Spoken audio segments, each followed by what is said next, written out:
Can you hear me? Okay. Good evening, everyone.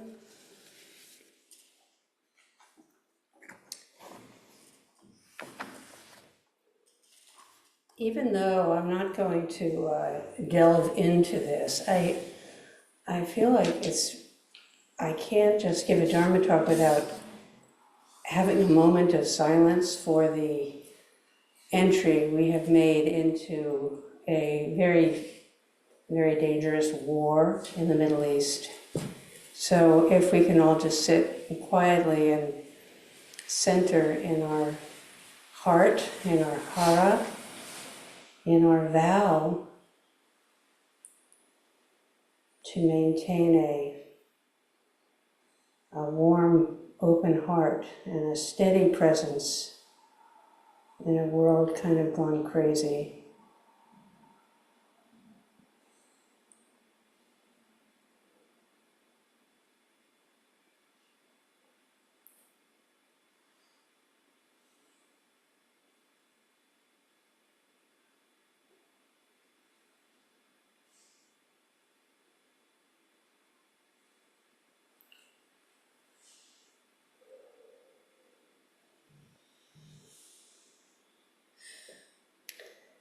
This is really why we practice. And it points out the tremendous value of practice and the importance of all of us appreciating what we've received here. To be able to ground deeply in the broadest truths that govern all of life, all phenomena. The instability that governs it, the interdependent nature of it all, how we are all affected by everything. And we affect everything by how we bear we live into our life. And we remember that there is a way to open the heart and the view beyond the ordinary way, the ordinary way of living for a self that seems so separate, and a self that's so set on gaining and keeping for this separate self. And the possibility to wake up, no matter what the circumstances. Let me read from here.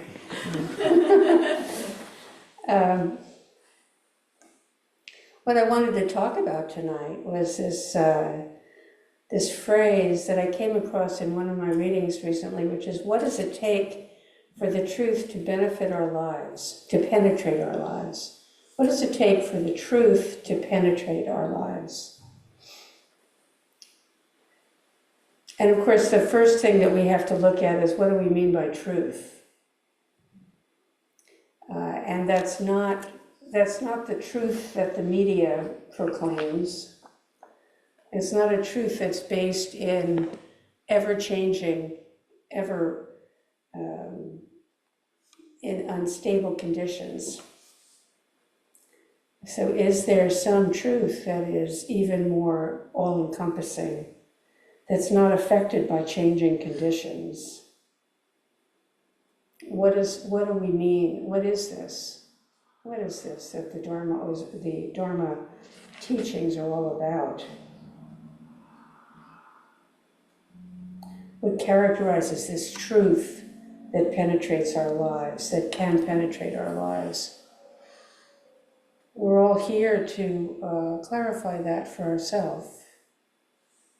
And no matter what words, maybe I'm going to move back a little bit. This is really a condition that's distracting me.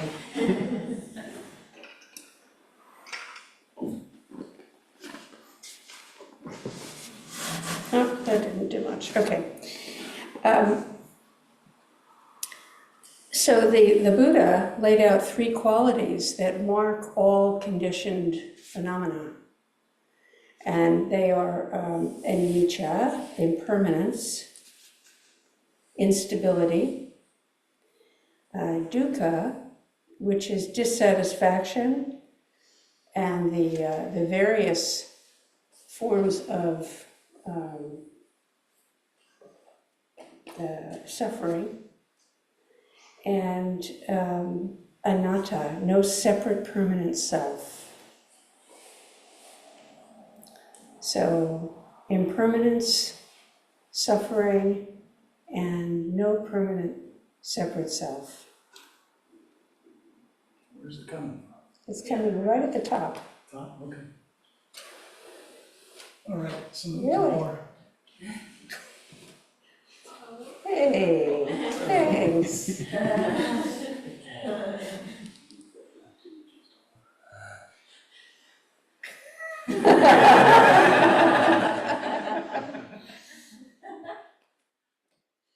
is the beauty of Sangha. There's always somebody taller and always somebody shorter, depending on what's needed. Thank you.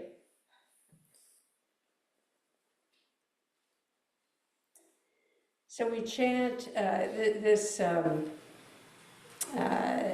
difficulty that comes in our life is caused by conditioned by not really deeply being awake to these fundamental true qualities of all conditioned phenomena. And the delusion that we live within of a separate self, and that things are real. They're real in an absolute way. So we chant, delusions are inexhaustible, I vow to end them. So that's another way of saying, what does it take for the truth to penetrate our lives? How do we end our delusions? How do we fulfill a vow? I vow to end delusion. What does it take for the truth to penetrate our lives? And the simple answer is just to be really aware in every moment of what is actual right here and now. Not so easy, because of this thinking mind and this burdened heart, this heart that's worried, that fears, that is the tale of the human life. We all have our own story. It's called our biography. We have our stories, we have our views, we have our opinions. How we see things is ever only a very small portion of the true situation. And we can get very caught up in a story about this self, which doesn't mean that all that makes it up is erroneous, but usually the story about the self originated in memory. It originates in memory, and that's carried forward in the body and in the sensorium. Everything that happened to us has a trace in the body. If you've ever done body work of any sort, you know that there are moments when memories return, things return to your awareness that you'd totally forgotten about, that was stored in that pain in the shoulder or that crick at the neck. Something that happened, and at that point, that fixed. That's the self that all of us have. And it's only a problem if we are not aware of it and we think that that's all there is. It's only a problem if we are thoroughly identified with the problems, the decisions we've made, the beliefs we hold, and we don't question what else there is. So we take our beliefs and our view as what the world is, and it gives us a sense of meaning. It's one of the beauties of traveling. You have a life that's a certain way, and then you go into a very different culture. It's amazing what you realize your life is not what you thought it was. There are all kinds of possibilities that you never conceived of. And this is what happens continually as a result of a strong, steady, regular practice of Zazen, where we go to the foreign country of the self with an attitude that we're traveling to something that is not necessarily known. It's not the way we thought it was. We're not what we own. We're not what we've done in the past. We're not our subscriptions or our bills or our jobs, although that's all part of our life, of course. Of course it is. But there's much more. And we circle around in this whole question, we circle around the issue of meaning, what gives our life meaning. And very often in the middle of a life, there's this moment that comes where everything seems quite meaningless. The work that you're doing, maybe the mess you're in your relationships, whatever. So there's something about meaning that inheres in being aligned with the way things actually are. Not stepping to the side, not requiring them to be anything in particular, anything different from the way they are, including ourselves. So Zen practice lays the possibility for realizing the world beyond our narratives. It doesn't deny the material world and all the stuff of it and all of the ordinary responsibilities and challenges, but affirms that there's more to be guided by than just the forms, a much larger view.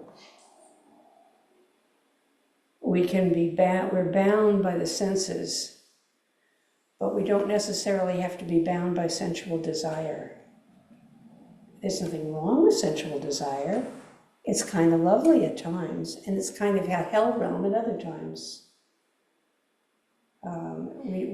We have room for a lot more flexibility in relation to our desires. Are they wholesome? Do they lead to our wholeness? Do they lead to really being open to the entirety of who we are and who we can become as we grow and mature?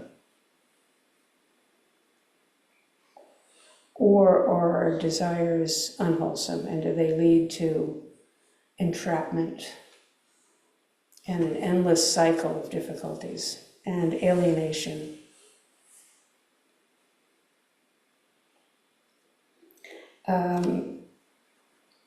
In Dogen's Acupuncture Needle of Zazen fascicle, there's a line: sitting Zazen and transmitting practice is to know without touching things and illuminate without encountering objects.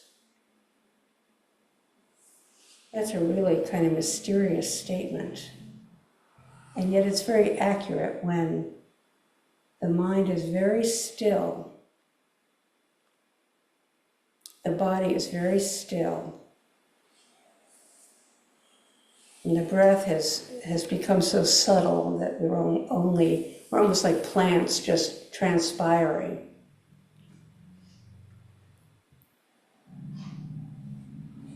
And Zazen transmits practice.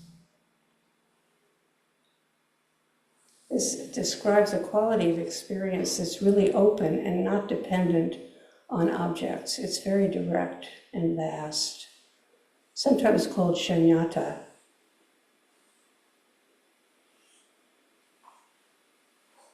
Sometimes we have a really vivid experience of that, but not always. But the thing about Zazen is we receive the benefit even without our experience necessarily having the full flowering of empty mind. The emphasis in this practice is on discovery. And beyond the usual impressions, discovering our own mind and how it works, noticing how it works in all of its complexity and subtlety, and seeing beyond what usually registers when we find ourselves having an experience or having a response to a situation that we've been in before, but it seems really different now. How does that happen?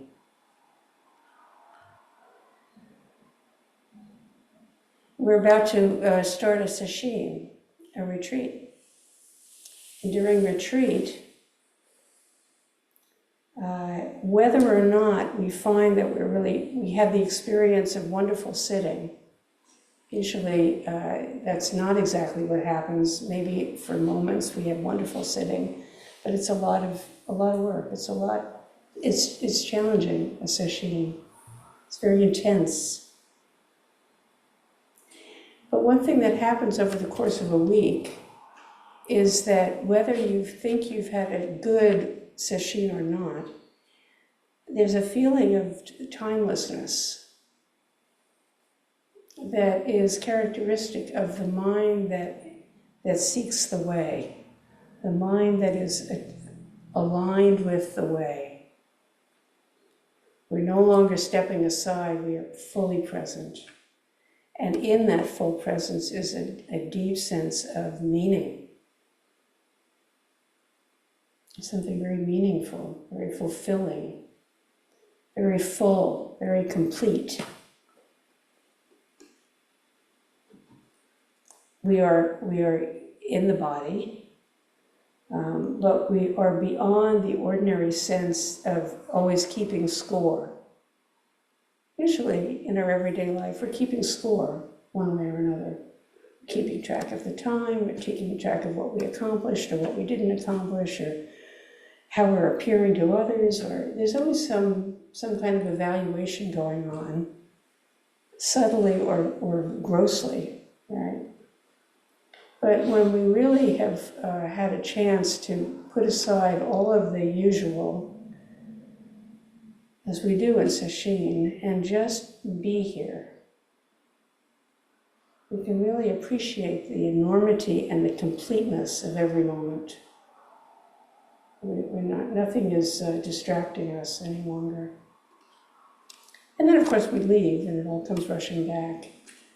But over time, we are transformed. This practice is a transformational practice if we maintain it as a way of life. So this practice helps us over time become much more sensitive to the enormity of conditions. And the process is quite mysterious. It's a step-by-step process, and it's not both. So the step-by-step process we embody in Kinhin. How was that walking in the garden in the evening? The profound stillness, not a leaf is flapping. Not always the case, but tonight.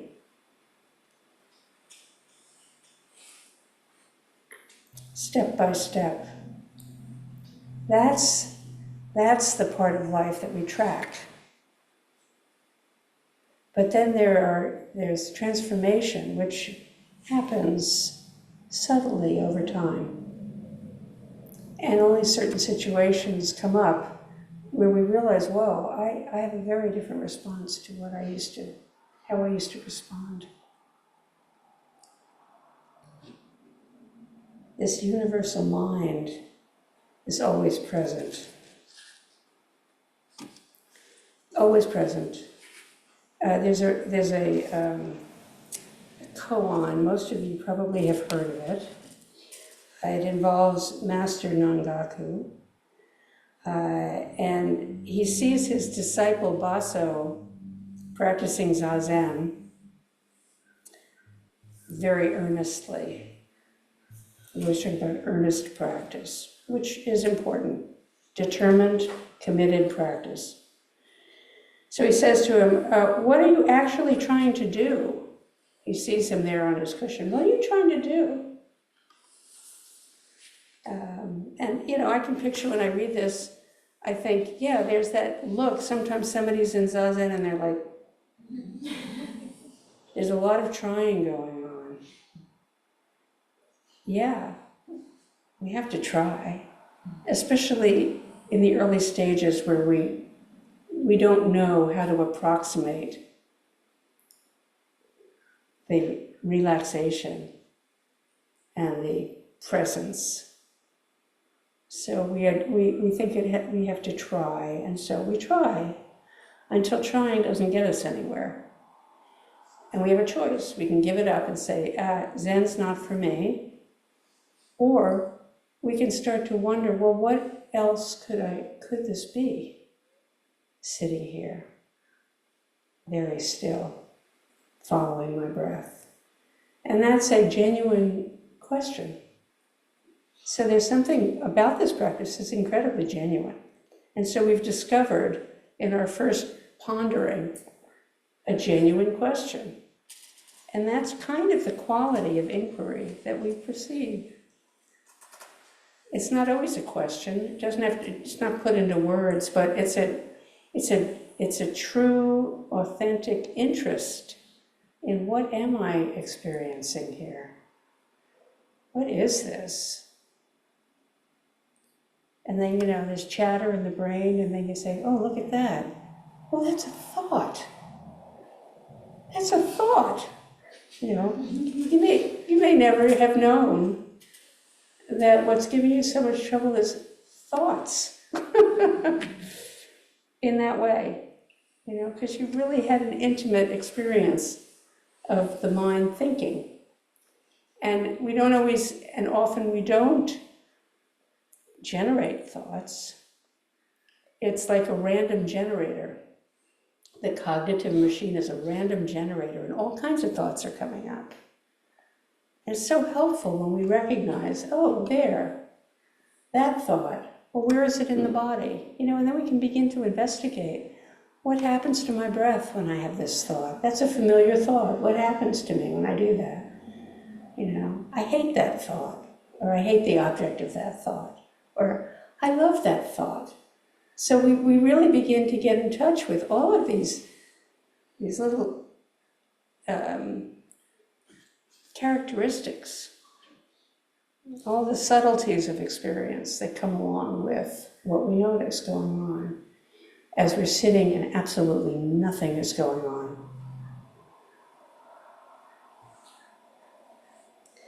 But just this, and just this is a really key phrase. Just this, only this? Is that all there is? So that's it. That's a question that we really want to look at. Because it's a question, it's a genuine question about, is there any meaning to any of this? That's a really important existential question.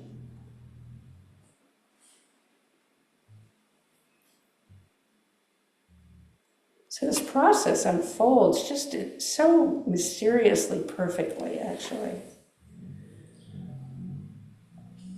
So we notice the mind streaming full of details and images, thoughts, sense impressions, memories, impulses, judgments. These are all phenomena, and they're formless, except they have a big impact. So in that way, they have a form. So this is more that's very interesting that we can begin to look at. And I just wanted to talk for a minute about the me position. So it's pretty usual for us to walk around feeling like a me. The most difficult part can be profound self-consciousness. And that's really, having suffered from that, I know how painful that is. So self-conscious that, at one point I just wanted to disappear, but I didn't know how to do that. Chosen said, well, just keep practicing, you'll figure it out. Anyway, let me get back to the koan. So he said, so what are you doing? And Basu said, well, I'm trying to become a Buddha. And Nangaku takes a tile and starts to rub it. And Basu says, well, what are you doing polishing a tile? And he says, well, I'm trying to make it into a mirror. And Basu said, well, a tile can't be a mirror. And Nangaku says, exactly. And you can't not be a Buddha.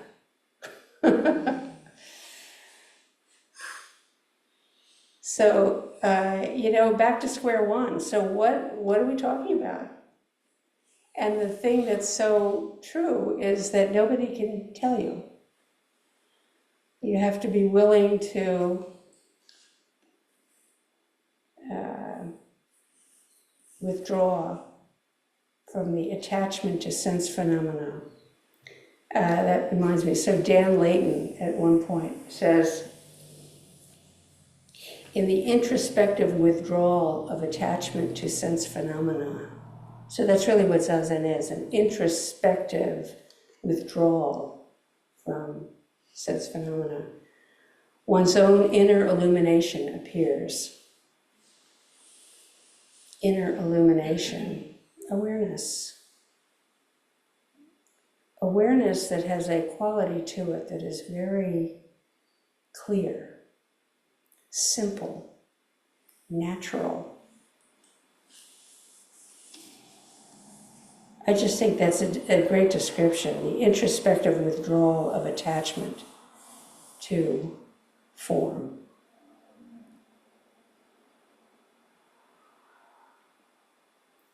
So here's where we discover the path, and that we can all mature into. It is part of our nature. And approaching practice with great determination, habituating to it, it's a really wholesome habit. Sitting every day, wholesome habit. Taking a vacation every once in a while from sitting, also a wholesome habit. If you have the experience that I do with that, I'm always glad to have a little break, and then so glad to get back to Zazen. So it is such a refuge. Returning to the refuge of Zazen. Sometimes Zazen is lovely, and sometimes it's not lovely. It doesn't matter. It's basically a willingness to turn in the direction of just this, whatever is, and seeing into everything that we do to try to avoid being with what is. And then discovering that actually being with what is such a relief. It's such a relief.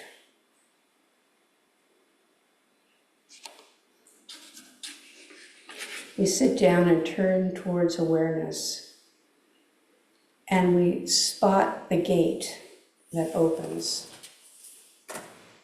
We spot the gate. Sometimes, people will say in Sanzen, oh, I just had a moment where I just felt so at home. And I always think, yeah, that's the gate. The gate just swung open. Because this really is about coming home to our true nature and living in the true nature of all things. So we begin and we practice, and it becomes more and more available. Our life becomes more and more available to us. It's not a matter where we drop off self. Dropping off body and mind is a common phrase. It's not a matter of judging our ordinary self or getting rid of it, because good luck, you're not going to do it. It doesn't matter. We don't need to get rid of anything. But instead, we've turned toward the inquiry, turned toward curiosity and true interest in what this is, instead of walking around with a lot of opinions and beliefs about what it is and what it isn't. The willingness to turn towards this complete moment, willingness to relax, and in relaxing, easing the grip on our habitual restlessness and avoidance and constant seeking. And reaching for something, anything in particular. And we do that in Zazen too. We're reaching for some state. And then we finally somehow discover that we don't have to. There's nothing else but right here. So what does it take for the truth to penetrate our lives? Nothing. It already is. We just take a direct look and be here. Ram Dass, be here now, friends. So we all continue on this very wide and narrow path.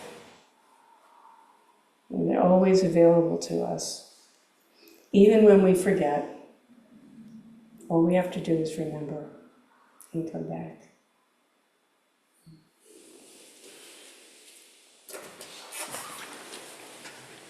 Mr. Kushvat.